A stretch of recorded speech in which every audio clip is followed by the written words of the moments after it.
Саламатсыздар ма, құрметті оқушылар? Бүгін қазақ тілінен 83-84 беттегі нұсқаулық жазамын. Яғни дара және күрделі етістіктерге байланысты берілген тапсырмаларға нұсқаулық жазып үйренетін боламыз. Нұсқаулық дегеніміз белгілі бір жұмысты орындау кезіндегі ережелер мен тәртіптер жиынтығы. Қайталаймын. Нұсқаулық дегеніміз белгілі бір жұмысты орындау кезіндегі ережелер мен тәртіптер жиынтығы. Дәптерімізге 15 сәуір нұсқаулық жазамын деп жазамыз. 83 беттегі 36 жаттығуға барлығымыз назар аударайық. Кітаптарыңызды ашып жаттығуды тапқан болсаңыз, мен оқимын. Елден алғыс алғанымың, мен бағбанмын. Бақ қызығы керек пе? Кел балақай, көмекке. Адамға тән шыдам күш, балаға тән ұнамдыс. Бағбан бала атансаң, айтам саған мың алғыс. Бейсебай кіріспай. Ал балалар, өлеңде кім туралы айтылған? Дұрыс айтасыңдар. Бағбан бала туралы айтылған. Оған ат қой дейді. Қандай ат қоясыңдар?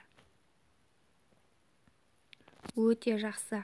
Бағбан бала немесе бағбан деп ат қоюға болады. Келесі жаттығуға назар аударайық. 37-ші жаттығу. Жас бағбанның есіне тақырыбындағы нұсқаулықты әрі қарай жалғастырып жаз. Бірінші нұсқаулық.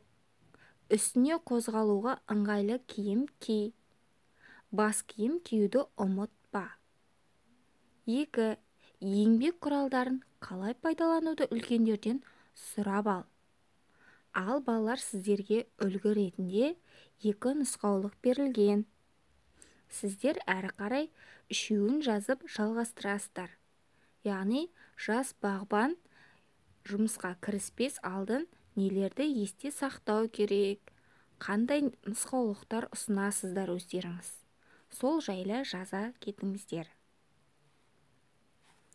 38. Мәтінді түсініп оқы. Жемістер денсаулыққа пайдалы. Себебі олардың құрамында дәрумендер мол.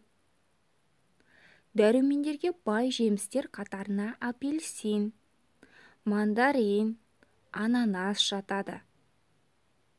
Мәтінді оқып, пайымдау мәтіні екенін дәлелдейтін сөйлемді тап. Бұл мәтіннің пайымдау мәтіні екенін қалай табамыз, балалар? Дұрыс айтасыздар. Пайымдау мәтінінде екінші сөйлемде неліктен сұрағына жауап болып келіп тұрады. Жақсылап назар аударған болсақ, екінші сөйлемде себебі деп жазылып тұр. Себебі олардың құрамында дәрумендер мол, яғни денсаулыққа неліктен пайдалы екендігі жазылған. Ал балалар, астындағы тапсырмаға назар аударайық. Жемістерді қалай пайдалану қажет тақырыбында нұсқаулық құрастыр.